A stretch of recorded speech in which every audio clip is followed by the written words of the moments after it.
지나간 한 2주간 주일에 여러분 뵙지 못해서 보고 싶었습니다. 네, 강철 집사님 잘 계셨어요?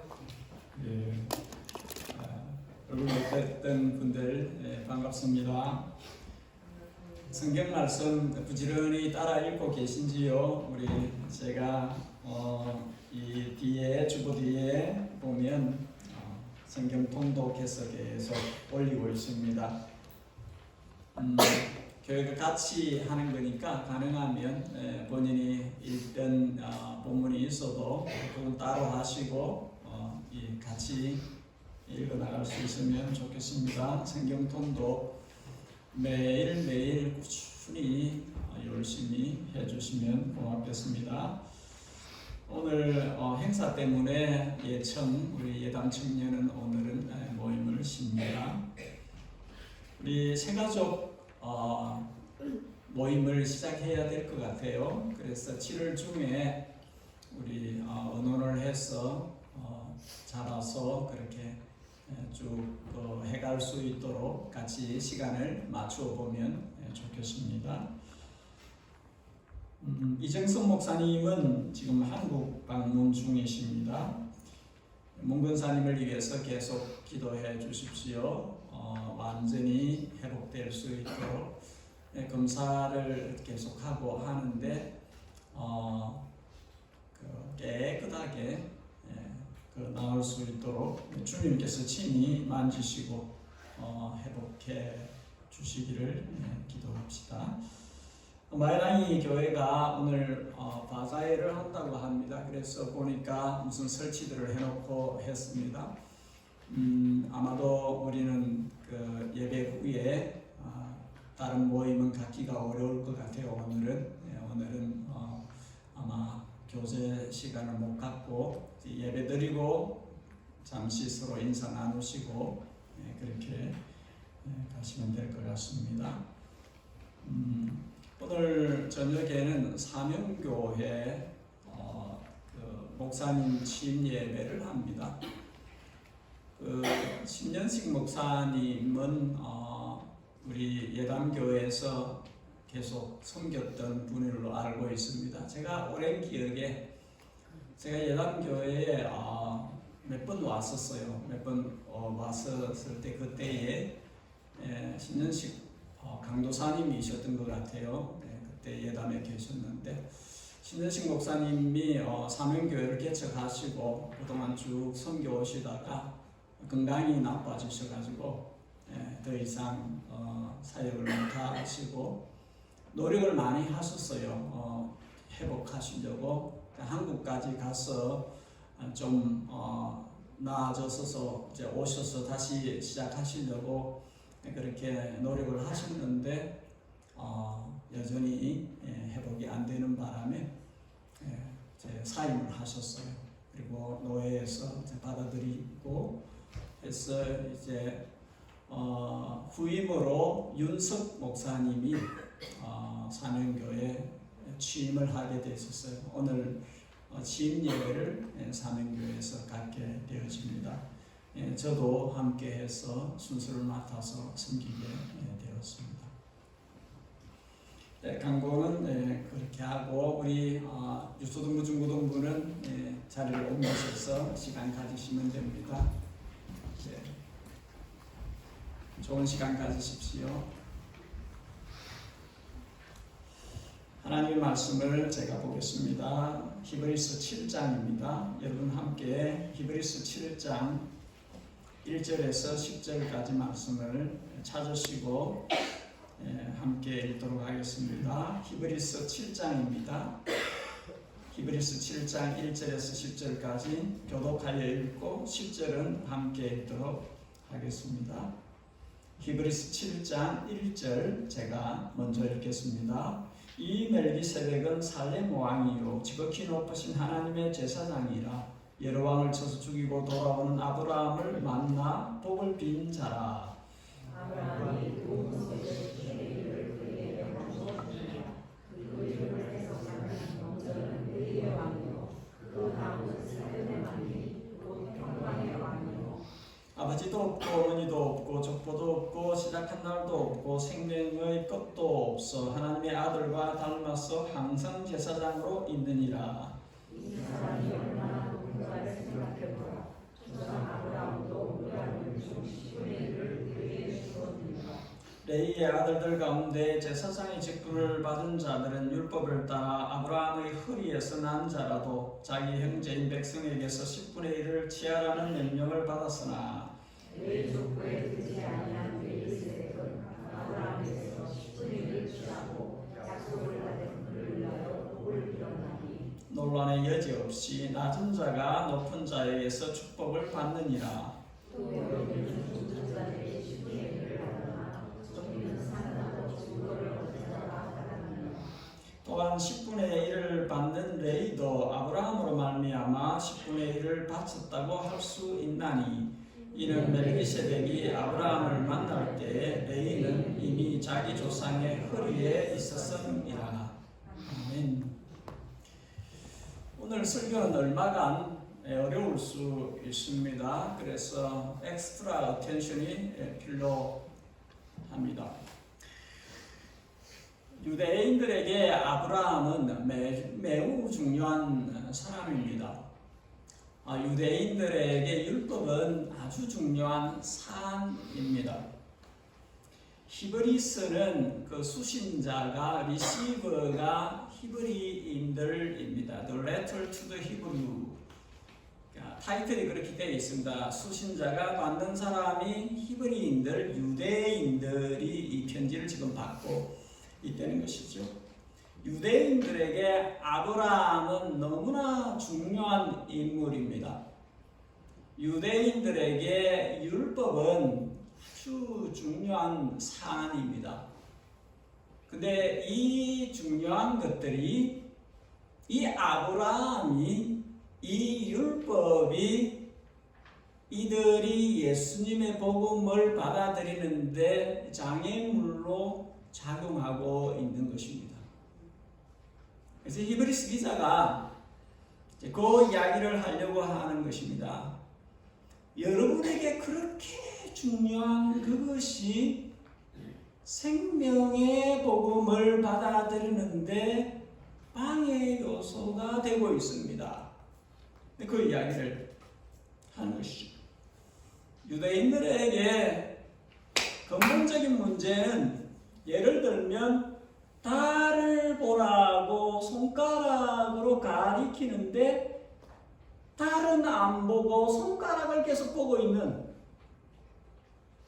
달을 보라고 손가락으로 포인팅을 하고 있는데 달은 안 보고 손가락만 계속 보고 있는 이런 문제입니다.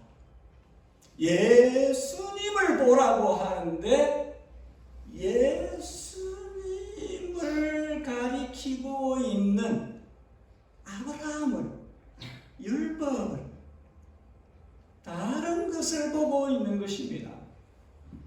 히브리서 기자가 그걸 깨우치려고 노력을 하는 것입니다. 그것을 심지어는 개종한, 컨버전한 유대교에서 기독교로 복음을 받아 예수님을 믿는다고 하는 사람들까지도 여전히 옛날에 사로잡혀 있는, 율법에 사로잡혀 있는, 아브라함에게 매달려 있는 그런 상태인 것이죠. 이들의 고정관념이 얼마나 강했는지 베드로를 통해서 확인할 수 있습니다. 베드로는 하나님께서 환상을 보여주셨어요. 절대로 먹을 수 없습니다. 내가 깨끗한 것을 네가 왜 들었다고 하느냐? 하나님께서 먹으라고 하는데, 하나님께서 깨끗하게 하시는데, 하나님께서 받으라고 하시는데, 하나님께서 저들도 내 자녀가 된다, 이방인들도 내 자녀가 된다 하는데 3번이나 가르쳐줘도 베드로는 여전히 고집하는, 옛날 것을 고집하는 그런 것이죠. 주님께서 고넬료 가정에, 이방인 고넬료 가정에 가게 하셨습니다. 와우! 이방인 가정에 성령님이 임재하는 것을 보았습니다. 하나님이 이방인들에게 주의 영을 부어주셨네. 내가 어떻게 세례를 주지 않겠느냐? 세례를 줍니다. 그러니까 이 정도로 하나님이 정확하게 티칭을 했으면 베드로는 바뀌어야 됩니다. 근데 안 바뀝니다. 이방인 형제들과 같이 밥 먹다가 야고보가 보낸 예루살렘의 유대인 형제들이 오니까 자리에서 떴습니다. 왜? 블레임 할까봐. 아니 네가 유대인인데 이방인하고 같이 밥 먹냐? 이거는 복음 안에서 이미 끝난 문제거든요. 유대인이나 이방인이나 복음 안에서는 이미 다 형제 자매로 하나님께서 만드셨거든요. 그래서 초대교회가 생겨난 거고 초대교회의 아주 중요한 인물이 베드로입니다. 근데 이 베드로가 유대인들에게 이것은 본능에 가까워요. 율법은, 아브라함은 이것은 벗어나기 어려워. 그런 갈라디아서 2장 게다가 베드로가 안디옥에 이르렀을 때에 책망받을 일이 있기로 내가 그를 대면에 책망하였노라. 야고보에게서 온 어떤 이들이 이르기 전에 게바가 이방인과 함께 먹다가 그들이 오매 그가 할례자들을 두려워하여 떠나 물러가매 남은 유대인들도 그와 같이 외식함으로 바나바도 그들의 외식에 유혹되었느니라. 후의 일이거든요. 이미 성령이 초대교회에 임하였고 예수님께서 베드로에게 이미 여러 번 말씀하셨고 그런데도 옛날에 잡혀서 획 다시 돌아가는, 옛날에 잡혀서 또 옛날로 돌아가는 그런 모양이에요.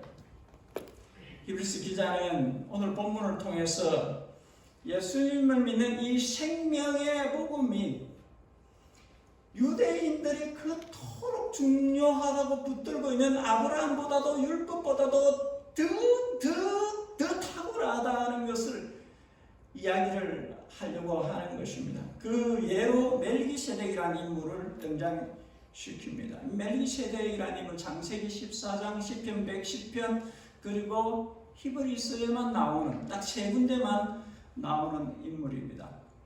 창세기 14장에 멜기세덱이 등장합니다. 이 등장은 전쟁으로부터 시작하는데 아브라함이 조카 롯과 그 친인척들이 또 약탈당해서 잡혀갈 때 자기 집에서 기른 가신 318명을 정예 부대를 이끌고 가서 밤에 야습을 해서 급습을 해서 롯과 싹 빼앗겼던 그들을 싹 가져옵니다. 가져오는 도중에 두 부류의 사람을 만납니다. 하나는 소돔 왕의 부류와 그리고 멜기세덱의 일행을 만나게 되어집니다. 소돔 왕이 이야기를 합니다. 패전 왕이에요. 소돔 왕은 진 왕이에요. 아브라함이 이기고 돌아오니까 와서 이렇게 이야기를 합니다. 우리가 빼앗겨서 네가 다시 탈취해 온 거 그 네 가지라. 뭐 선심 써듯이. 근데 아브라함이 그렇게 이야기를 합니다. 네 거 네가 가지고 거기에 욕심 전혀 없다는 것이죠. 단지 같이 갔던 동맹들 중에 저들의 목숨 챙겨줘라. 네 거는 내가 실오라기 하나도 그 신발끈 하나도 네 거 취하지 않는다. 네가 혹시나 말하기를 아브라함이 내 때문에 치부하였다. 내 때문에 부자가 되었다. 쓸데없는 말을 할 아예 여지를 없애버리는 소돔 왕에 대해서는 아예 그렇게 엄하게 대합니다. 그런데 한 다른 일행 이 멜기세덱에 대해서는 최대의 공경심을 가지고 대합니다. 대조적으로 이 살렘 왕에게 이 의의 왕에게 이 자신을 축복하는 멜기세덱에는 최대의 공경심을 가지고 대하고 그가 가진 것의 10의 1조를 구분하여서 그에게 11조를 드리는 장면이 나옵니다. 누가 누구에게 11조를 바칩니까? 낮은 자가 높은 자에게 11조를 바치는 것입니다. 본문 4절과 7절에 그렇게 말씀합니다. 논란의 여지 없이 낮은 자가 높은 자에게 드리는 것입니다. 논란의 여지 없이 높은 자가 낮은 자를 축복하는 것입니다. 그것을 이야기합니다. 그러니까 아브라함은 낮은 자이고 멜기세덱은 높은 자이라는 뜻이죠. 멜기세덱은 아브라함을 만나자마자 지극히 높으신 하나님의 제사장으로 지극히 높으신 하나님의 이름으로 아브라함을 축복합니다. 만일에 아브라함이 지가 낮은데 나보고 내가 높은데 너를 축복한다 이러면 뭐 이런 사람이 다 있냐 이랬을 것입니다. 그러나 아브라함은 자연스럽게 즐겁게 그 멜기세덱의 축복을 받아들이고 내가 당신을 공경합니다. 당신은 나의 서빙을 받을 수 있는 분입니다는 의미로 11조를 그분에게 바칩니다. 그렇게 하는 것이죠. 그러니까 아브라함은 멜기세덱이 누군지를 안다는 것이죠. 이분은 하나님의 제사장이라는 것을 안다는 것이죠. 인정한다는 것이죠. 그러니까 공경을 받을 만한 분이시다는 것을 그의 11조를 드림으로써 확인시켜 주는 것입니다. 이 멜기세덱이란 이름은 혹은 어떤 이런 직분이라고도 이야기를 하는데 이 말키라는 히브리 단어는 나의 왕이란 뜻이고 세드라는 이 단어는 의로움이란 단어입니다. 두 가지가 합쳐져서 멜기세덱은 의의 왕이다. 나의 왕은 의로우신 분이다. 의의 왕이다. 7장 2절에 보니까 의의 왕이라고 번역을 했습니다. 또 살롬 투유, 살롬 무슨 뜻입니까? 평화, 그죠? 평강을 당신에게 드립니다. 유대인들을 만날 때 샬롬이라고 인사를 합니다. 주님의 평강이 당신에게 있기를 원합니다. 그런 표현이죠. 살롬에서 온 살렘의 왕이다. 평강이라는 나라 예루살렘을 이야기합니다. 나중에 시편 72편에 나옵니다. 여호와 하나님의 장막은 살렘에 있으며 그의 초소는 시온에 있도다. 살렘은 예루살렘의 옛 이름입니다. 살렘 왕이 평강의 왕이 또 그 이름 자체로 의의 왕이 아브라함을 만나서 아브라함을 축복했다는 것입니다. 멜기세덱은 구약 시대에 예수님을 미리 보여준 예표입니다. 미리 예수님이 의의 왕입니다. 예수님이 평강의 왕입니다. 그죠? 예수님을 미리 보여주는 사람이 멜기세덱으로 그때에 등장해서 아브라함에게 축복을 했다 하는 것입니다. 여러분, 우리가 여기서 알아야 되는 것은 아브라함의 자손 400년 이상 후에 모세에게 율법을 주시고 모세에게 율법을 통해서 레위 지파에게 제사장 직분을 감당하게 하신 400년, 최소 400년 이후의 일입니다. 그러니까 율법, 유대인들이 자꾸 율법 이러니까 계속 유대인들이 제사장 이러니까 그거를 지금 히브리스 기자가 깨려고 하는 것입니다. 틀을 깨라고 하는 것입니다. 그게 아니라는 거죠. 아브라함 이후 400년 후에 레위 지파가 나왔고 그들에게 제사장 직분이 주어졌고 그들에게 율법이 주어졌다고 거기에 400년 전에 아브라함에게 멜기세덱이 축복을 했다니까요. 여러분 창세기 읽지 않아요? 유대인에게 지금 히브리서기자 이야기. 여러분 창세기 읽지 않아요? 창세기에 멜기세덱 나와요? 안 나와요? 나오잖아요. 그 멜기세덱이 아브라함을 축복했다니까요. 그러니까 레위지파 그 율법 이전에 하나님께서 지극히 높으신 제사장으로 멜기세덱을 세우셨고, 그때에 살렘이란 나라가 있고 그 나라의 왕으로 통치하는 의의 왕, 평강의 왕이 있었다니까요. 대부분의 학자들이 동의하듯이 아브라함 시대에 욥이 있었습니다. 동방의 의인, 큰 자. 그러니까 유대인들이 자기 세계에 갇혀가지고 우리만 이런다는 거죠. 그거 아니라는 이야기를 하는 거예요. 아브라함과 같은 시대에 욥이 있었다니까요. 아브라함과 같은 시대에 멜기세덱이 있었다니까요. 그러니까 이 유대인들이 자기 세계에 빠져서 이게 전부인 것처럼 하는 것이 깨어나오라는 것이죠. 벗어나라는 것이죠. 그 이야기를 하려고 하는 것입니다. 또 멜기세덱이라는 이름이 나오는 것은 시편 110편입니다. 다윗의 시입니다. 유대인들에게, 히브리인들에게 큰 이름은 아브라함이고 또 큰 이름은 다윗입니다. 아브라함과 다윗입니다. 다윗이 뭐라고 이야기하느냐 하면 그리스도가 멜기세덱의 반차로, 서열로, 계통으로 나올 것이다.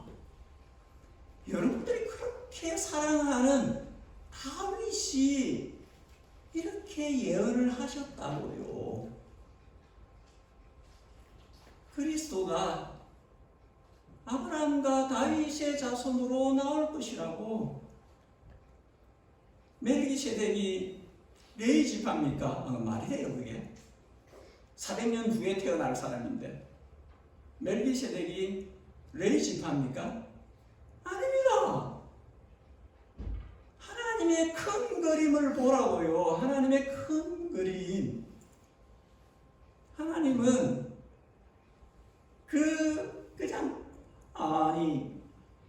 그리스도가 제사장이라며? 그러면 아론의 후손 레위 지파여야지. 그런 게 아니라는 거예요. 다윗이 레위 지파입니까? 아닙니다. 멜기세덱이 레위 지파입니까? 아닙니다. 그런데 하나님은 멜기세덱을 하나님의 제사장으로 세워서 일을 하시고, 하나님은 다윗을 통해서 메사이아 그리스도가 나오게 하십니다. 하나님이 하시는 일이에요. 그 이야기를 하는 것입니다.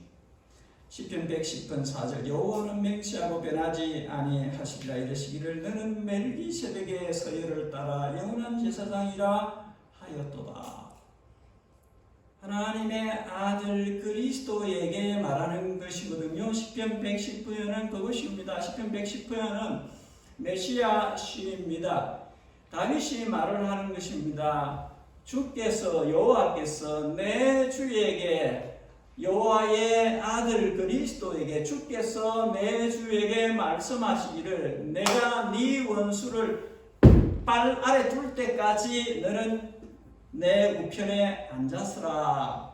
성부께서 성자에게 내가 너의 원수를 발등상 발밑에 무릎 꿇게 할 때까지 너는 내 옆에 보좌에 앉았으라. 그렇게 이야기했다. 그 누구를 가리키는 것이냐?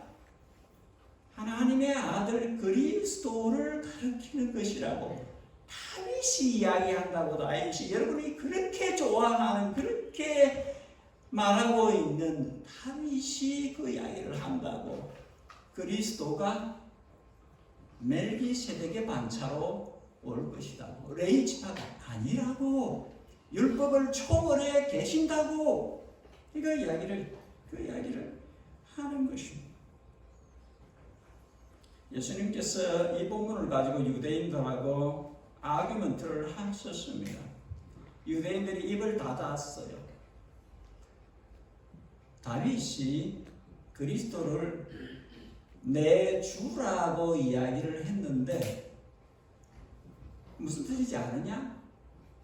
다윗이 그리스도를 나의 주님이라고 했다고. 나의 생명, 나의 구원, 나의 주님, 나의 하나님이라고 다윗이 그리스도에게 고백을 했다고. 근데 어찌 내가 그리스도의 후손으로 오겠느냐? 혈통으로는 그 후손으로 오지만 나는 그리스도라는 거죠. 나는 사람으로 오신 하나님이라는 것이죠. 아브라함 이전에 내가 있느니라. 아브라함이 나의 나를 볼 것을 보고 기뻐하였느니라. 나를 똑바로 보라는 것은 나를 똑바로 그렇게 말씀을 하시는 것입니다. 그리스도가 얼마나 높으신 분이신지에 대해서 유대인들이 좀 보고 깨달으라고 이야기를 하는 것이죠. 고정관념에서 사고의 그 잡힌 틀에서 깨어나라고 이야기를 하는 것이죠. 다윗은 성령의 영감으로 그리스도를 아는 사람이었습니다. 그래서 다윗의 시편 가운데 16편 이상이 메시아시예요. 시편 2편에 보십시오. 여호와께서 그의 기름 부은 자 그의 아들에게 말씀하시는 열왕과 가는더라. 그리스도에게 하나님과 그의 기름 부은 자 the anointed one, the Christ, the Messiah 하나님의 아들에게 절교 복종하라. 그렇지 않으면 너희 가는 길에서 망하리니. 다윗이 지은 시편이에요. 사도행전에서 인용했던 다윗의 시로 인용했던 거예요. 다윗은 그리스도에 대해서 많은 이야기를 했습니다. 엘리 엘리 라마 사박다니 날 구원하셨네. 엘리 엘리 라마 사박다니. 시편 22편에 이 그리스도에게 이루어질 것을 미리 다윗이 예언을 했어요. 이것 말고도 너무나 많이 있어요.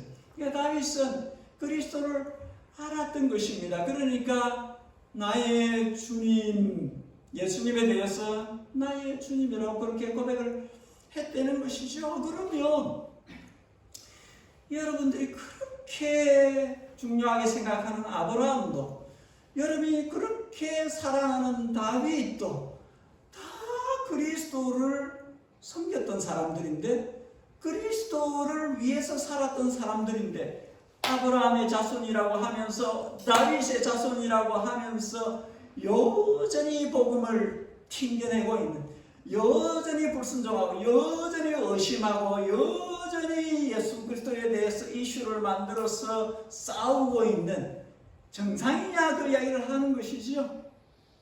히브리서 기자가 그 이야기를 하는 것입니다. 모순이라고. 이거는 그렇게 아브라함을 이야기하면서, 그렇게 다윗을 이야기하면서 왜 아브라함과 다윗을 통해서 오시기로 약속된 그 그리스도가 왔는데 그 그리스도를 받지 않느냐 하는 것이죠. 히브리서 기자는 그리스도가 누군가에 대해서 1장에서 이미 이야기를 했습니다. 천사들 비교할 수 없다. 천사들에게 아들이라고 부른 적도 없고 천사들에게 비교하지 않는다. 그리스도는 천사들이 섬기는 분이야. 그렇게 이야기를 합니다. 히브리서 2장에서는 사람이 무엇이건대 주께서 저를 생각하시며 인자가 무엇이건대 저를 경고하십니까? 잠시 동안 천사보다 못하게 하시고 영광과 존귀로 간을 씌우셨습니다. 이렇게 이야기를 합니다. 3장과 4장에서는 시편 95편을 인용하고 5장에서는 시편 27편과 110편을 다시 인용하고 지난번에 본 6장에서는 아브라함이 아들 이삭을 주님께 제사로 바치는 그때에 여호와 이레의 양을 준비해서 이 믿음에 축복하실 때에 맹세까지 하셨던 그거, 너의 후손이 복이 될 것이다. 열방이 그로 인하여서 복을 받을 것이다. 그 예언들, 심지어 하나님이 하나님보다 더 큰 자가 없기 때문에 자기 이름을 걸고 맹세까지 하면서 이 복음이 그대로 이루어질 것이다. 그렇게 했다.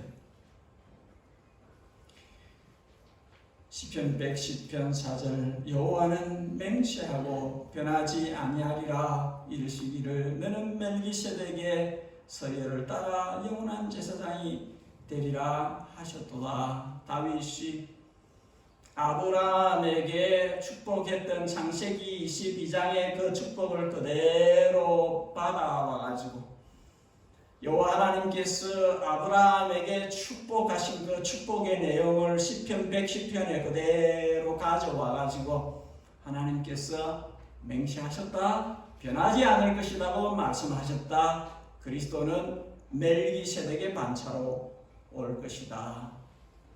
율법이 아니라 레위 지파가 아니라 멜기세덱의 반차로 허락될 것이다.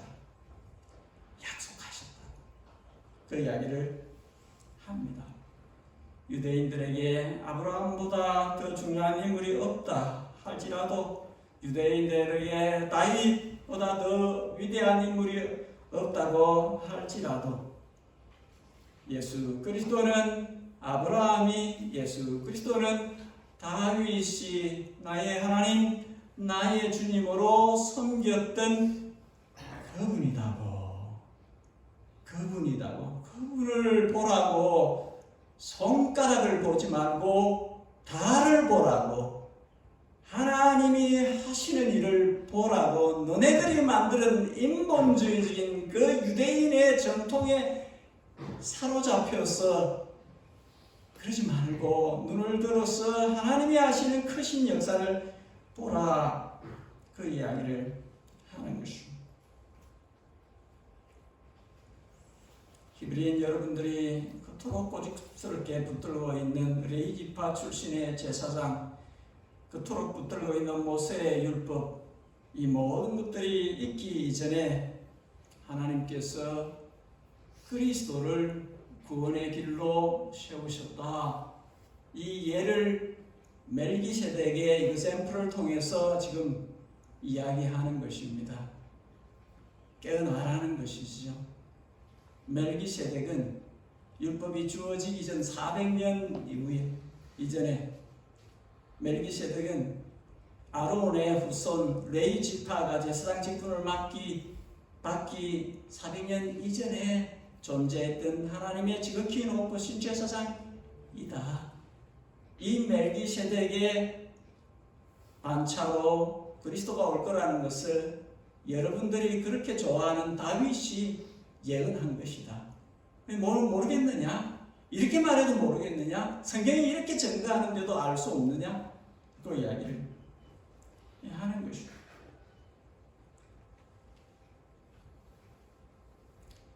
아브라함을 존경하면서도 다윗을 사랑하면서도 여전히 그들이 증거하고 있는 그들이 섬겼던 그리스도에게까지 가지 못하는 여전히 여기에 머물러 있는 여기까지 봐야 되는데 여기까지 가야 되는데 여전히 여기에 있는 이들을 깨려고 하는 것입니다.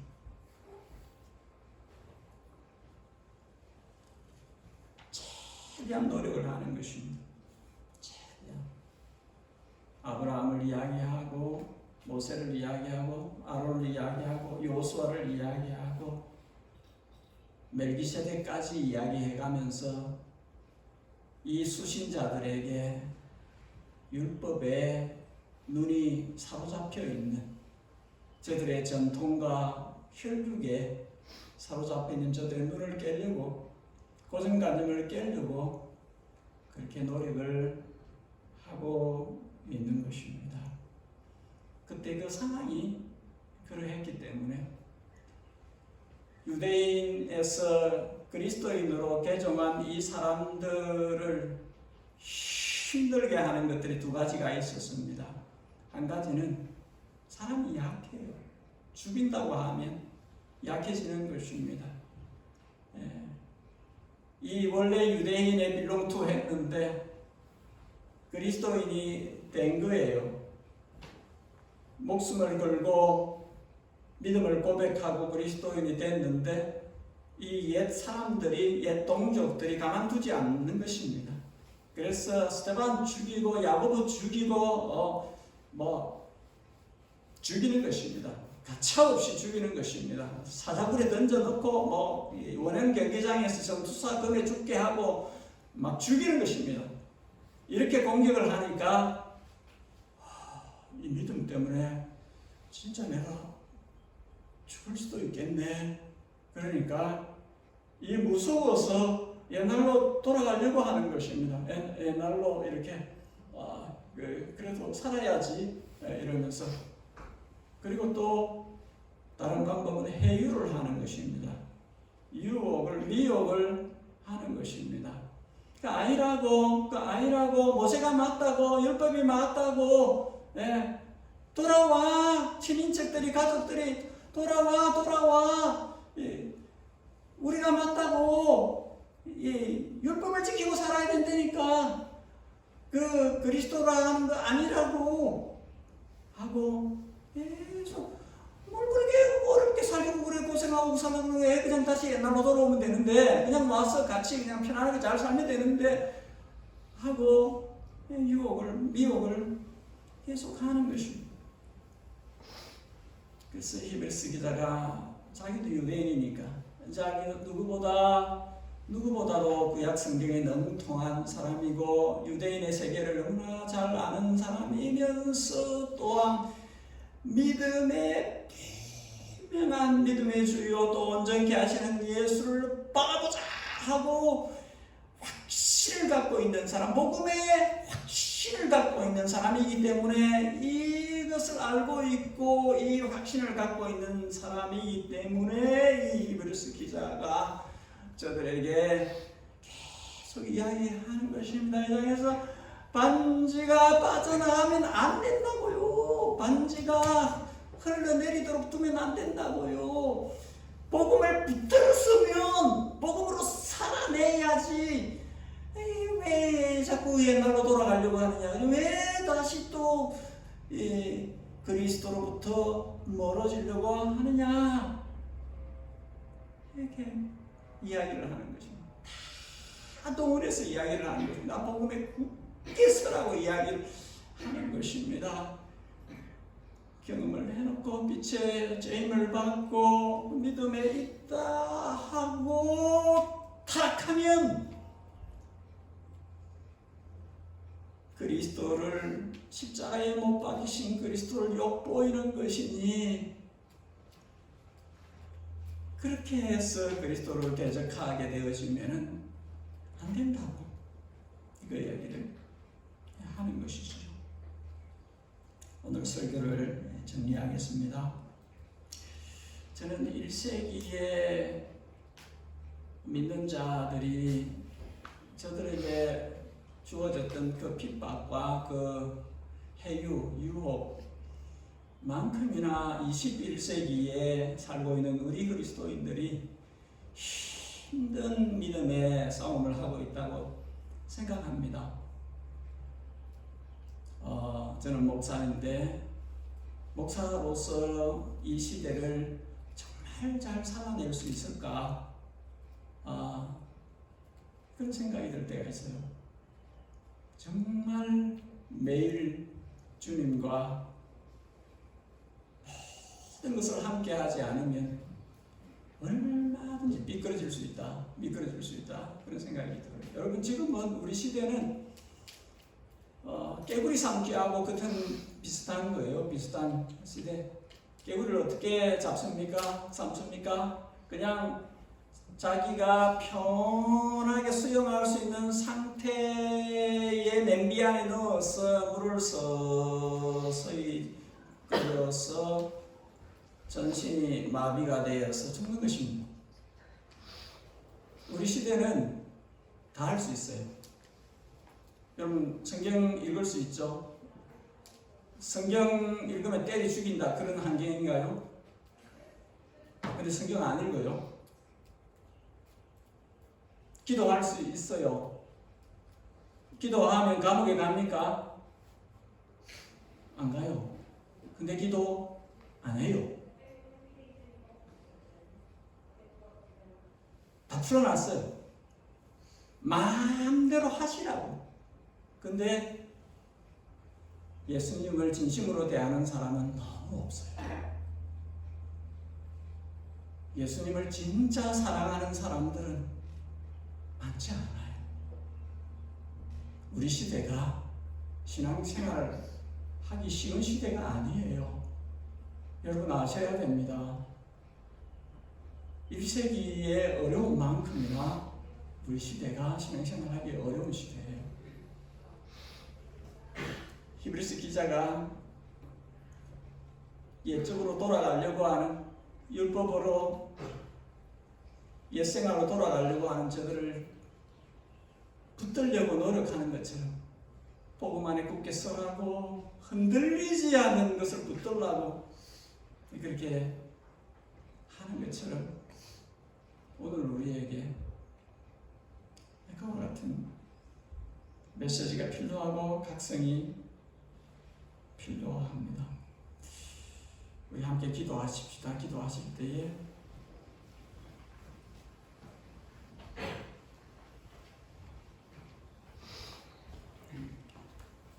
깨어 기도하고 성경을 가까이 하고 예배를 소중히 여기라.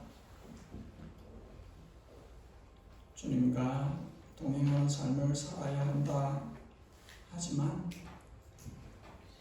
이런 소리들이 온갖 세상의 소리들에 파묻혀버리는 시대에 삽니다.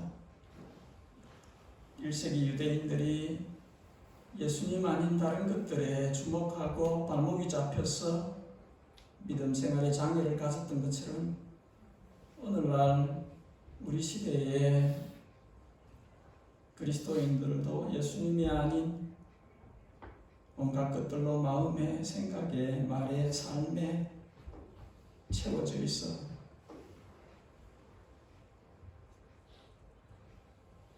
주님을 진심으로 대하는 사람이 많지 않은 그런 시대입니다. 우리는 저와 여러분 가운데 한 번이라도 주님과의 사랑에 깊이 빠진 적이 있으면 그 처음 사랑을 반드시 회복해야 합니다. 그리고 아직 한 번도 주님을 진심으로 대한 적이 없었다면 차분하게 앉아서 내가 왜 사는지, 예수님 없이 내 생이 무슨 의미가 있는지 고민을 해야 합니다. 더 늦기 전에 내가 나를 위해서 만든 종교가 아니라 예수님과 함께 숨쉬고 함께 걷고 함께 이기는 진짜 성도, 진짜 교회의 모습을 가져야 합니다. 우리 기도하실 때에 오늘 내게 주신 말씀이 내 삶의 실제가 되도록 적용되어지도록 도와주십시오. 예담이 예수님의 건강한 몸이 되도록 해주시기를. 세계 선교의 동력이 점점 떨어진다고 합니다. 20대, 30대가 급격히 줄어들고 지금 선교지에 남은 선교사들이 50대, 60대가 남았다고 합니다. 점점 심해져 가고 있다고 합니다. 세계 선교에 주님 은혜를 베푸소서 교회들이 정신을 차리고 선교에 진력할 수 있도록 25,000명 이상 모이는 교회가 선교사를 한 사람도 파송하지 않았다고 합니다. 그런 예를 보면서 교회가 땅의 일에 너무 집착하는 게 아닌가 그런 생각이 듭니다. 하나님의 일에 교회가 집중할 수 있도록 위해서 기도하고 우리의 자녀 세대가 새벽이슬 같은 주님의 청년들이 되어 일어나도록 우리의 청년들이 자신을 지으신 창조주를 기억하고 늦기 전에 기억하고 주님을 위한 가치 높은 삶을 살도록 우리 청년들을 일깨워 주시기를 이끌어 주시기를 우리 이런 제목으로 한 2-3분 동안 합심해서 같이 기도하겠습니다. 주 하나님 우리에게 주시는 그 부르심에 충실할 수 있도록 우리를 자녀로 부르신 그 부르심을 우리가 그 높은 부르심에 우리가 반응할 수 있고 응답할 수 있기를 원합니다. 주 하나님 우리를 주님의 나라에 이끌도록 부르신 이 부르심이 높은 부르심에 우리가 알맞게 반응할 수 있도록 도와주시기를 원합니다. 유대인들이 저들의 눈을 가리고 있는 것들로 인해서 복음을 자신의 것으로 받지 못하니 저들의 방법을 잡고 있는 것들로 인하여서 저들이 주님을 바로 보지 못하는 어리석음에서 벗어나라고 그렇게 호소하는 것처럼 우리 시대의 교회가 우리 시대의 믿는 자들이 주님을 보게 하시고 주님의 부르심에 충실하게 하시고 주님이 명하신 것에 충실할 수 있도록 주님 도와주시고 이런 교회가 어리신 주님의 보통 몸으로서 이 교회가 건강한 몸을 이룰 수 있도록 도와주시기를 원하나니 아버지여 저들이 우리 주 예수 그리스도를 자신의 구주로 주님으로 확신하며 매일매일 주님과 동행하며 삶이 주님께 드려지는 그런 제사되어 그런 주님의 몸이 되어지도록 주님께서 저들을 강하게 붙들어 주시옵소서. 하나님 열방 가운데 주님 이 복음을 전하는 일들이 계속 어려움을 겪고 있습니다. 교회가 기도하게 하시고 세계 선교에 붉게 타오르도록 주여 그러지 않도록 주여 붙들어주시고 교회가 주님 이 부르심에 충실할 수 있도록 땅의 일에 집착하지 않도록 주여 주님의 교회가 주님 나라 일에 충실할 수 있도록 도와주시옵소서. 아버지여 우리의 자녀 세대가 죄로 새벽이슬 같은 주님의 뜻을 이행하는 사실의 생을 통해서 주님의 뜻을 이루는 자들 되게 도와주시옵소서. 하나님 아버지 우리를 구하시고 주님 일교로 보내주시옵소서. 이사의 고백처럼 나를 보내소서 고백할 수 있는 우리의 자녀들이 될 수 있도록 주님께서 저들을 안에 부으시고 본인이 분명해질 수 있도록 도와주시옵소서. 아버지여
부르시고 주의 나라 일꾼으로 부르소서.